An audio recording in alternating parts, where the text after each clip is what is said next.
dengan hati. Sebagaimana sabda Rasulullah sallallahu alaihi wasallam, "Ala wa inna fil jasadi mudghah, idza salahat salaha al jasadu kulluh, wa idza fasadat fasada al jasadu kulluh. Ala wa hiyal qalbu." Ketahuilah bahwa sesungguhnya di dalam jasad manusia itu terdapat segumpal daging. Apabila daging tersebut bagus, maka seluruh jasad kita pun akan ikut bagus pula.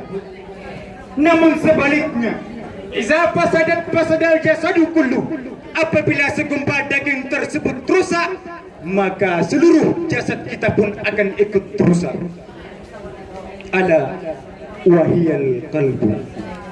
Rasulullah bersabda bahwa yang dimaksud dengan segumpal daging itu adalah hati. Maka apabila kita sandarkan jasad kita kepada kebaikan, maka seluruh jasad kita akan bagus. Namun sebaliknya, apabila hati kita tidak begitu baik, maka baik-baiklah dengan menjaga hati. Karena penyakit hati telah menunggu, penyakit hati telah menanti, baik itu jasad, ria, ta'ajub, takabur, dan lain sebagainya. Bagaimana hal itu bisa terjadi? Itulah penyebab asalnya adalah gara-gara syaitan dan iblis. Mereka terus berusaha untuk melirihkan hati kita, untuk menggoda kita.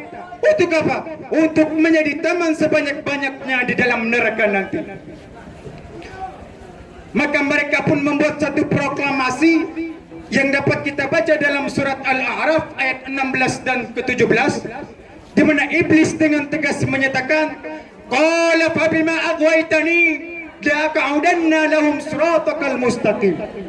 Wahai Allah, kata iblis, dari sebab engkau telah mengusir saya dari surga, dari sebab engkau telah menghukum saya, maka saya berjanji akan menipu, akan menggelincirkan manusia dan keturunannya dari jalanmu yang lurus.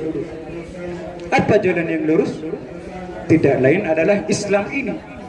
Iblis dan bala tentaranya terus berusaha dan berupaya untuk menggelincirkan manusia untuk menjadi temannya sebanyak-banyaknya di neraka nanti. Lalu caranya bagaimana? Ayat ke-17 menjawab, "Tsumma la'atiyannahum min baini aydihim." Akan kami goda manusia dari arah sebelah depan. Kalau dengan cara itu gagal, wa min khalfihim, dari arah sebelah belakang. Kalaupun dengan cara itu tidak mempan, masih pula gagal, wa an aymanihim, dari arah sebelah kanan. Kalaupun masih gagal, wa an syama'ilihim, dari arah sebelah kiri.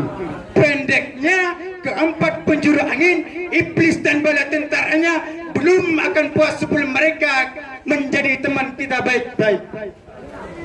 Hadirin Dewan Hakim yang saya muliakan, sebagian tafsir menjelaskan bahwa yang dimaksud dari arah depan, iblis datang menggoda manusia dari arah depan adalah dunia. Iblis datang kepada manusia dengan menyodorkan dunia, sehingga manusia melupakan akhirat. Dia pergi pagi pulang sore peras keringat, tidak lain yang dikejar kecuali dunia, semata-mata hanya untuk dunia. Nah, ini arah depan, yaitu dengan menyodorkan dunia dalam bentuk hijau ranau, dunia dalam bentuk yang manis, sehingga mereka tenggelam di dalamnya. Ini dari arah sebelah depan. Namun wa'an khalfihim, dari arah sebelah belakang.